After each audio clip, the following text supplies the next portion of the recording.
Hello everyone. कैसे हो आप सब? आई होप आप सब अच्छे होंगे। तो अब तक हमने अपने क्लास 11th के साइकोलॉजी लेक्चर सीरीज़ के 2 लेक्चर कंप्लीट कर लिए हैं, जिसमें हमने समझा कि व्हाट इज़ साइकोलॉजी। उसकी डेफिनेशन को पूरा ब्रेक डाउन करके हमने पढ़ा। अच्छे से एक एक चीज़ को समझते हुए हम आगे चले। तो जब हम फर्स्ट लेक्चर पढ़ रहे थे तब एक कंसेप्ट आया था कि psychology uses biological and social methods, है ना? हमने पढ़ा था। तब मैंने कहा था कि we will discuss it later. तो आज के लेक्चर में हम यही डिस्कस करेंगे कि कैसे साइकोलॉजी बायोलॉजिकल और सोशल साइंस मेथड्स को यूज़ करती है ना? It might seem quite doubtful to you. तो आओ आज इसे क्लियर करते हैं। तो देखो, जो साइकोलॉजी है वो बेसिकली क्या स्टडी करती है? Psychology studies what? ह्यूमंस, है ना? ह्यूमंस को स्टडी करती है साइकोलॉजी। एग्री कर रहे हो आप सब? अब जो ह्यूमंस हैं वो क्या है? What are humans? What are we? हम क्या है? Humans are both what? Biological beings as well as we are social beings, है ना?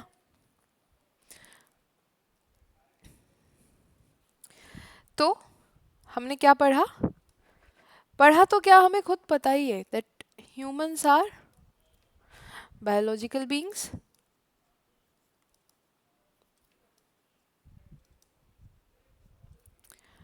as well as social beings। अगर मैं इन दोनों की भी पर्टिकुलर बात करूं तो क्या मतलब है इसका? ग्रीन ले लेते हैं। तो बायोलॉजिकल बीइंग से क्या मतलब है?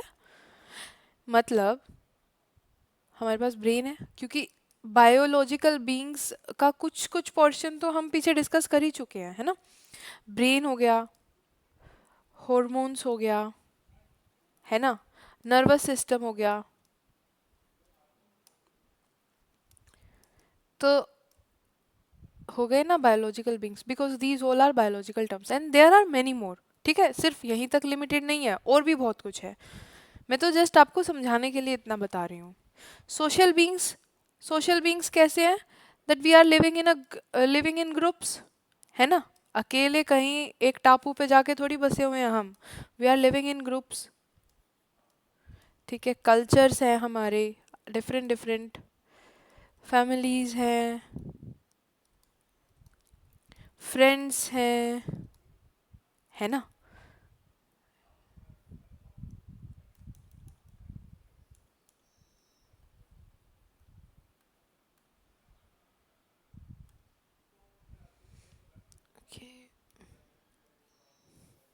फैमिलीज हैं, फ्रेंड्स हैं। तो ये सब किस में आते हैं? Social beings. What does what do these factors show? That we are social beings. ठीक है। अब जो हमने डेफिनेशन पढ़ी थी हमारी साइकोलॉजी की, उसमें 3 मेन कंपोनेंट्स थे जो हमने बहुत डिटेल में भी डिस्कस किए हैं। और वो 3 कंपोनेंट्स क्या हैं? Mental processes, experiences and behaviour, है ना? ये 3 प्रोसेस हमने किस में पढ़े हैं? साइकोलॉजी की डेफिनेशन में। तो इन तीनों प्रोसेस का पूरा पिक्चर जानने के लिए, पूरा प्रोसेस जानने के लिए, पूरा फिनोमिना जानने के लिए, what do psychologist do?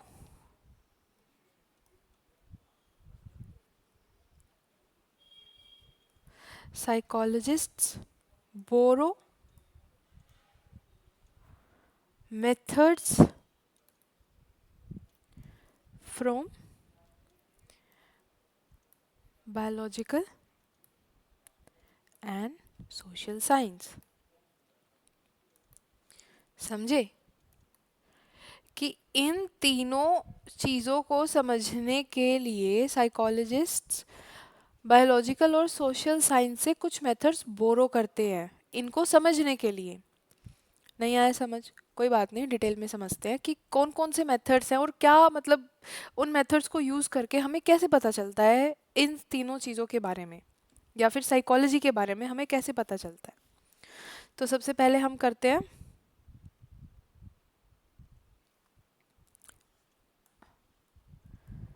Biological science.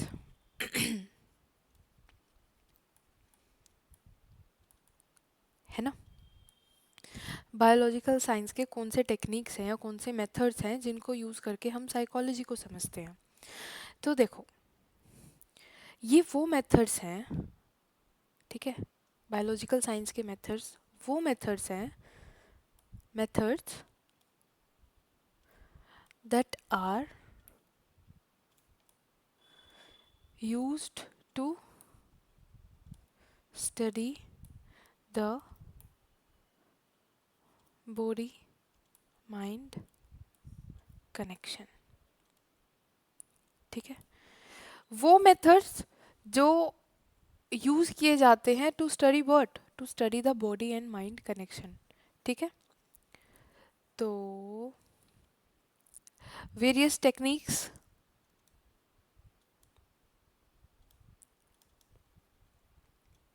क्या क्या है, कौन कौन सी टेक्निक्स हम बोरो करते हैं या यूज़ करते हैं जो कि बायोलॉजिकल साइंस की हैं टू स्टडी साइकोलॉजी, है ना। तो द वेरियस टेक्निक्स आर,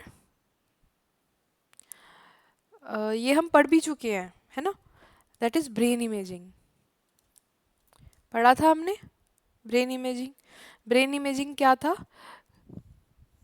इसमें बहुत सारे एग्जाम्पल्स भी हमने पढ़े थे। एक होता है fMRI, एक होता है PET स्कैन, EEG, है ना। These are various techniques. अभी के लिए हमें इनकी डिटेल में जाने की ज़रूरत नहीं है, इवन इनफैक्ट हमें इतना भी इसके बारे में डीप में जाने की ज़रूरत नहीं है। ये तो सिर्फ इसलिए है कि आपको एक एक चीज़ समझ आए, है ना, कि जो हमें बताया गया है, जो इन्फॉर्मेशन हमें दी गई है, उसको एक लाइन में सम अप कर दिया इन्होंने, एक लाइन में जस्ट कह दिया, लेकिन उसका मतलब क्या है, उसका असल मीनिंग क्या है, उसको हम समझ रहे हैं, है ना। तो हमने पढ़ा था ना कि क्या था brain imaging, it is a technique या फिर it is a method to see which brain areas are active during various task, है ना, कि अलग अलग टास्क हम जब परफॉर्म कर रहे हैं अपने एवरीडे लाइफ के भी, या कुछ स्पेशल टास्क, कोई भी तरह के टास्क, वेरियस टास्क को, और वेरियस टास्क जैसे कि मेमोरी हो गया, है ना, इमोशंस हो गए, डिसीजन मेकिंग हो गया, प्लानिंग हो गया, कुछ भी, मतलब अलग अलग तरह की चीज़ें करने में हमारे ब्रेन का कौन सा एरिया एक्टिव होता है ना। यही तो ब्रेन इमेजिंग होती है, इस सब में मेथड्स में वही आती है। अगर आपको इनके बारे में भी डिटेल में जानना है कि क्या होता है fMRI, क्या होता है PET स्कैन, क्या होता है EEG, तो आप मुझे कमेंट में बता सकते हैं, तो हम उसके लिए एक सेपरेट वीडियो बना लेंगे। लेकिन अभी के लिए इतना ही जानना हमारे लिए इनफ है कि एक ब्रेन इमेजिंग करके कुछ टेक्निक होती है, कोई there are different techniques that comes under brain imaging, जिससे कि क्या होता है, हम अपने ब्रेन के एरियाज को डिटेक्ट करते हैं during performing various task such as memory, emotions, कि अलग अलग इमोशंस में, लाइक हमें अगर मान लो कोई डर वाली सिचुएशन में हम हैं, तो उस सिचुएशन में हमारे ब्रेन का कौन सा पार्ट एक्टिव है ना। डिसीजन मेकिंग की कुछ डिसीजन हमें किसी पर्टिकुलर चीज़ में, जैसे कि चेस खेल रहे हैं हम, हमें डिसाइड करना है कि what should be our next move, तो इसमें हमारे ब्रेन का कौन सा पार्ट एक्टिव है, तो इसी सबको स्टडी करने के लिए ब्रेन इमेजिंग, है ना। Look, these all terms, these memory, emotion, decision making, these all terms are psychological terms, है ना, एग्री। और इस सब को स्टडी करने के लिए हमने क्या यूज किया, हमने बायोलॉजिकल साइंस यूज की, है ना।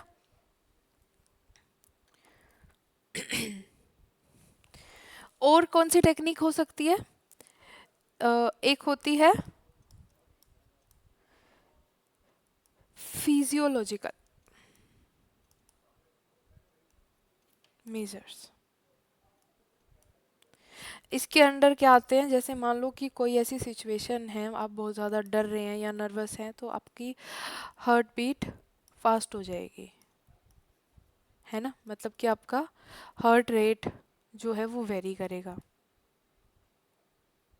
Sorry sorry sorry, heart rate very करता है ना। या फिर ब्लड प्रेशर इंक्रीज या डिक्रीज कर सकता है ना। हम देखते हैं कि हमारे पेरेंट्स होते हैं जो अगर हम कोई ऐसी चीज़ कर दे जिससे उन्हें बहुत ज़्यादा गुस्सा आ जाए तो उनका बीपी हाई हो जाता है ना, हम सुनते हैं। या फिर हार्मोनल लेवल्स जो हो गए, कि जब हम बहुत ज़्यादा खुश हैं, है ना, तो कौन सा हार्मोन रिलीज होता है, dopamine, we know that these are happy hormones. या फिर अगर हम बहुत ज़्यादा स्ट्रेस्ड हैं तो अलग तरह के हॉर्मोन्स निकलते हैं, हम बहुत ज़्यादा फोकस कर रहे हैं तो अलग तरह के हॉर्मोन्स निकलते हैं। तो ये सब किसके अंडर आते हैं, फिजियोलॉजिकल मेजर्स के under. That again is a biological science method. Okay,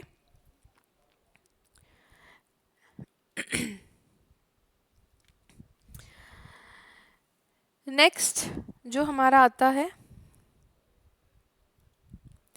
वो है क्या, सोशल साइंस मेथड्स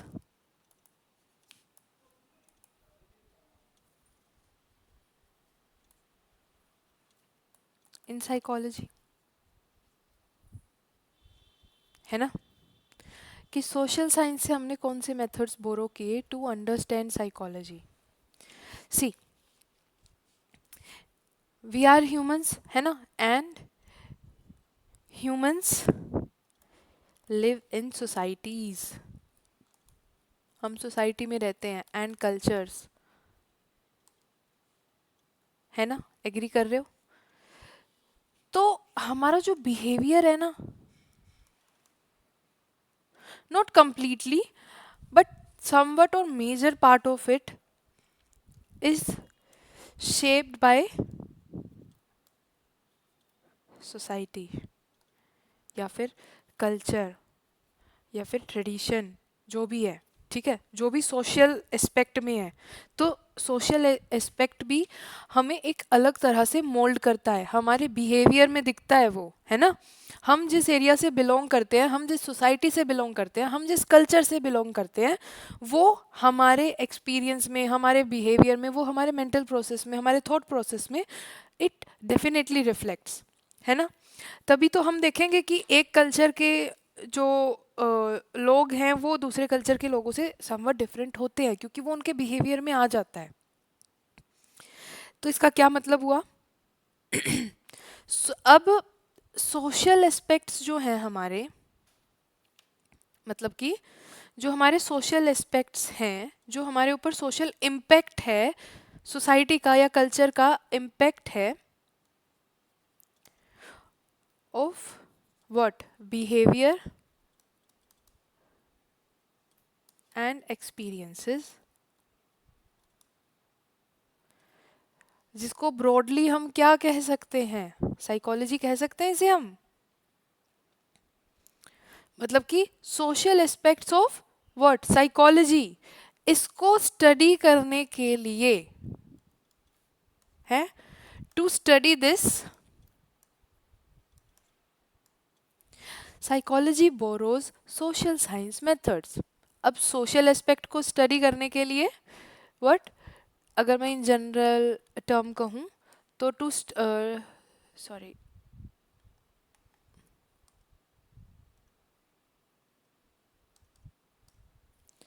क्या, to study social aspects of behavior and experiences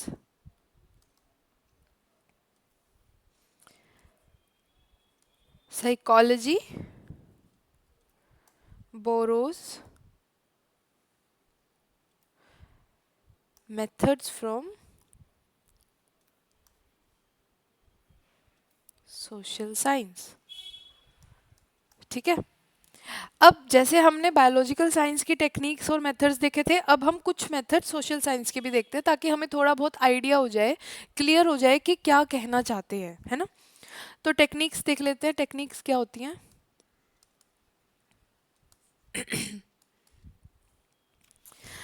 जैसे कि मान लेते हैं कि इंटरव्यू, पहले मैं सारी टेक्निक्स लिख देती हूँ कि सोशल साइंस मेथड्स में कौन कौन सी टेक्निक्स होती हैं, कौन कौन से मेथड्स होते हैं to understand the psychology. Interview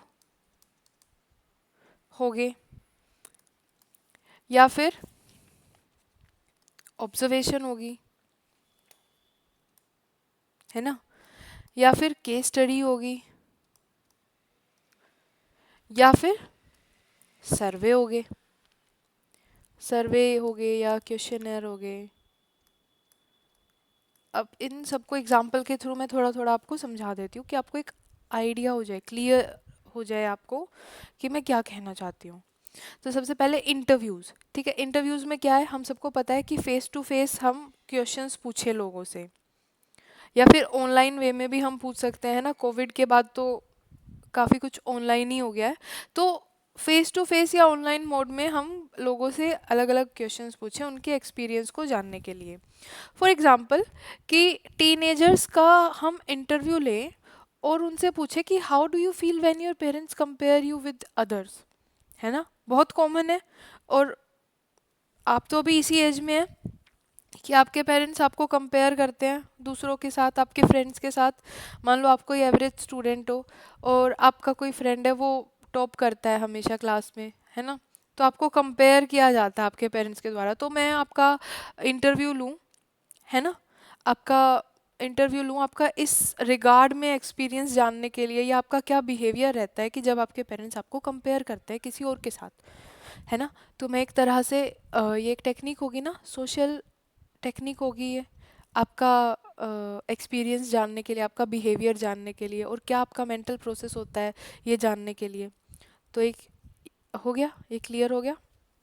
next है ऑब्जर्वेशन। ऑब्जर्वेशन क्या है, ऑब्जर्वेशन अगर मान लो आप साइंस स्टूडेंट हैं तो आप ऑब्जर्वेशन टेबल बनाते हो अपनी फाइल्स में, है ना।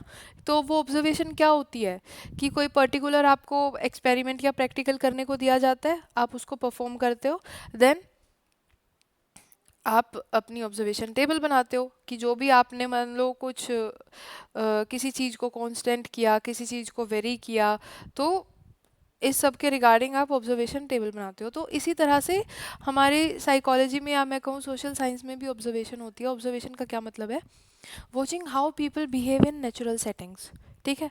अब ऑब्जर्वेशन जो है ना वो नेचुरल सेटिंग्स में भी हो सकती है, या फिर कंट्रोल्ड वे में,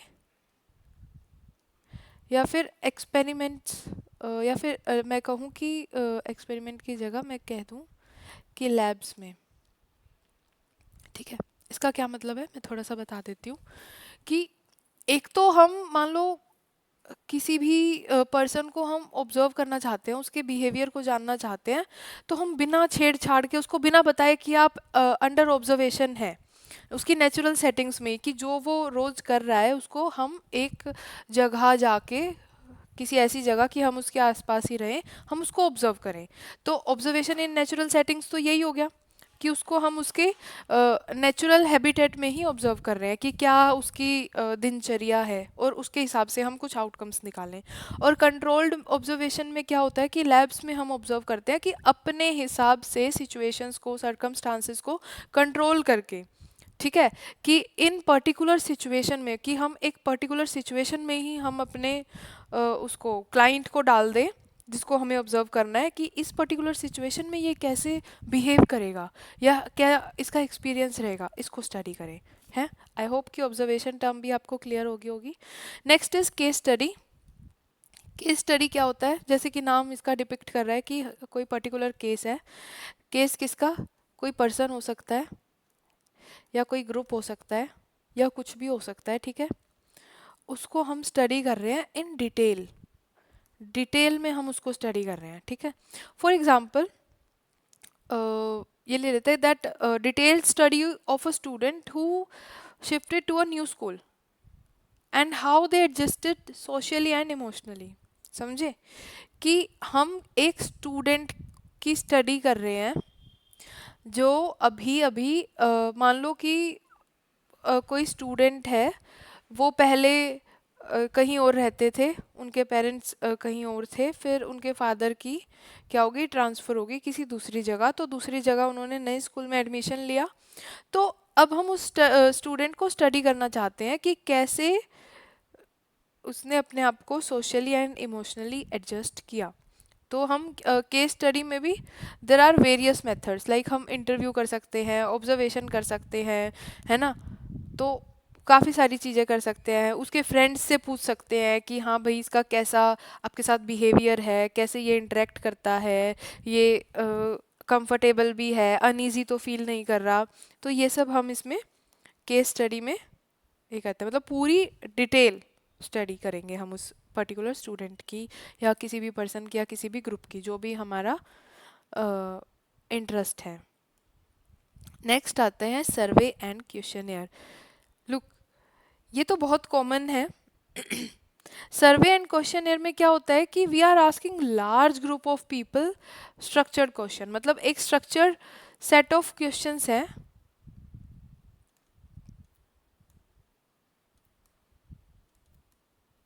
एक जनरलाइज्ड सेट ऑफ क्वेश्चंस हैं जो हम एक लार्ज नंबर ऑफ पीपल से पूछ रहे हैं। ठीक है, इनसे पूछ रहे हैं हम। आपने देखा भी होगा, अगर आपके स्कूल में मान लो हुआ ही होगा, क्योंकि ये तो बहुत कॉमन हो गया आजकल, कि मान लो आपको कोई ऐसे शीट मिलती है पूरी A4 साइज, है ना। अब बताना मुझे कमेंट्स में कि ऐसा कुछ आपको अभी तक मिला है कि नहीं मिला। और उसमें लेट्स से आपकी बेसिक इन्फॉर्मेशन जानने के लिए कि हाँ भाई नेम लिखो, रोल नंबर लिखो अपना, आप किस क्लास से हो, कौन सा आपका सेक्शन है ना। सबसे पहले तो ये बेसिक डिटेल्स आपको फिलअप करनी होती हैं उस फॉर्म में। देन आपको फर्दर एक टेबल मिलेगा उसमें, जिसमें लेट्स से आपको समझाने के लिए अगर मैं एक एग्जांपल ले लूँ, ऐसे ऐसे अलग अलग रोज एंड कॉलम्स होंगे उसमें। लेट मी सपोज कि आप नॉन मेडिकल के स्टूडेंट हो, तो यहाँ पे आपके सब्जेक्ट्स होंगे फिज़िक्स, केमिस्ट्री, मैथ्स, बायो, या फिर ये वाला कॉलम वो खाली छोड़ देंगे, यहाँ पे लिख देंगे ऊपर सब्जेक्ट की, खुद मेंशन करो कि क्या क्या सब्जेक्ट हैं आपके जो आप पढ़ रहे हो। Okay, English, psychology. देन यहाँ पे वेरियस कॉलम्स आपको दे दिए जाएंगे, और यहाँ पे ऊपर एक क्वेश्चन लिखा होगा हर कॉलम के ऊपर, और वहाँ पे आपको नीचे ग्रेडिंग करनी होगी। क्वेश्चन हो सकता है कि आपको ये सब्जेक्ट कितना डिफ़िकल्ट लगता है, आपकी टीचर इसे कितने अच्छे से समझा पा रही है, क्या कोई डाउट सेशन होते हैं आपके डाउट्स को क्लियर करने के लिए, क्या होता है, आपको अच्छे से समझ आ रहा है कि नहीं आ रहा, डाउट सेशन के बाद भी समझ आता है कि नहीं आता है, या फिर अगर किसी को बहुत ज़्यादा प्रॉब्लम हो रही है, या कोई स्टूडेंट विद डिसेबिलिटी है उसको कोई प्रॉब्लम हो रही है, मतलब इस तरह के there are an number of sets of question जो कि किसी पर्टिकुलर प्रॉब्लम को डिटेक्ट करने के लिए ऑर्गेनाइज किए जाते हैं। ठीक है, तो ये सर्वे होती है या फिर क्वेश्चनेयर होता है कि हम लार्ज नंबर ऑफ पीपल, जैसे कि आप बहुत सारे स्टूडेंट्स हो गए, तो आपकी प्रॉब्लम्स को डिटेक्ट करने के लिए ये सर्वे किया गया स्कूल के द्वारा, कि आपको ये एक क्वेश्चनेयर सा मिला जिसमें आपको ग्रेडिंग करनी है। या फिर मान लो ग्रेडिंग जैसे कि A+ अगर आप सेटिस्फाइड हो, ए अगर आप को थोड़ा कम सेटिस्फेक्शन है, B+, B, C, ऐसे ऐसे करके आप ग्रेडिंग आपको यहाँ पे क्वेश्चंस के हिसाब से करनी है। फिर नीचे एक बॉक्स होता है कि कोई सजेशन हो, है ना, कि ये हम कर सकते हैं। तो इस तरह के सर्वेस होते होंगे, शायद आपके साथ भी हुए हो। तो कुछ इस तरह का होता है। या फिर सर्वेज इस तरह में कुछ डिफरेंट वेज में भी होते हैं कि मान लो कि कोई एक प्रॉब्लम है, जैसे पोलियो के ही वैक्सीन, वो पोलियो ड्रॉप्स डालने हैं छोटे बच्चों के मुंह में, तो वो भी सर्वे होती है कि ड्यूटी लगाई जाती है लोगों की, टीचर्स की या फिर किन्हीं की भी, कि वो घर घर जाके पूछते हैं कि आपके घर में कोई छोटा बच्चा है क्या, क्या उसने पोलियो ड्रॉप्स उसने लिए हैं कि नहीं लिए हैं। तो इस तरह की सर्वेज होती है। ठीक है, अब जैसे हमारा ये पर्टिकुलर केस ही था, तो इसमें हमने आपके एक्सपीरियंस को, आपके बिहेवियर को जानने की कोशिश की। तो आई होप आपको ये कॉन्सेप्ट क्लियर हुआ होगा आपके, क्योंकि एनसीईआरटी में तो जस्ट एक लाइन में इसे सम अप कर दिया था, that in doing so psychology uses biological and social science methods. लेकिन कैसे, ये एक डाउट हो सकता है और आपको ये क्लियर भी होना चाहिए, क्योंकि हम साइकोलॉजी पढ़ रहे हैं। तो कोई कह सकता है कि आप बहुत लेंदी लेक्चर्स बनाते हो, एक एक घंटे के या फिर आधे आधे घंटे के, इतना ज़्यादा आपने अभी तक एक टॉपिक भी इतना खींच दिया है। तो मुझे ये लगता है कि अगर हम एक एक टर्म को शुरू से पढ़ते हुए समझते हुए चलेंगे ना, तो ये टर्म्स आगे रिपीट होंगी। तो अभी एक तो देखो, अभी एकदम से कोई टर्म आ गया आपके आगे, है ना, जैसे सब्जेक्टिविटी हो गया, तो आपको समझ नहीं आया। अगर उसको अभी ही हम अच्छे से समझते हुए नहीं चलेंगे तो आगे हमें कैसे समझ आएगा। और अगर हमने अभी अपने कंसेप्ट क्लियर कर लिए सारे, तो आगे हमें बहुत आसानी होगी, है ना, आगे हम अच्छे से समझते जाएंगे। इतना जितना हमने अभी तक पढ़ा है, इसमें भी हमने लास्ट तक आते आते ये देख लिया कि जो चीज़ें हमने शुरू में पढ़नी शुरू करी थी ना, वो रिपीट होने लगी थी। तो साइकोलॉजी ऐसी ही है। ठीक है, everything is interconnected with each other, सब कुछ एक दूसरे से जुड़ा हुआ है। इसलिए ये बहुत ज़रूरी है कि हम शुरू से ही एक एक चीज़ को इन डिटेल पढ़ते हुए चलें। तो आई होप आपको आज का लेक्चर समझ आया होगा। तो अगर आपको वीडियो अच्छा लगा हो तो please like the video, subscribe the channel.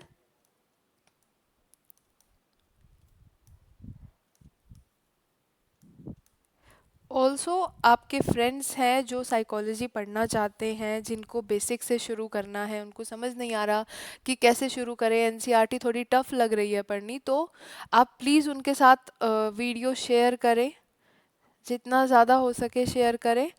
And अगर आपको कोई डाउट है, कोई सजेशन है या फिर कोई फीडबैक है आपका, चाहे वो पॉजिटिव हो चाहे नेगेटिव हो, जैसा भी हो, please please please drop a comment, comment ज़रूर करें। Thank you so much. That's all for today. Have a good day.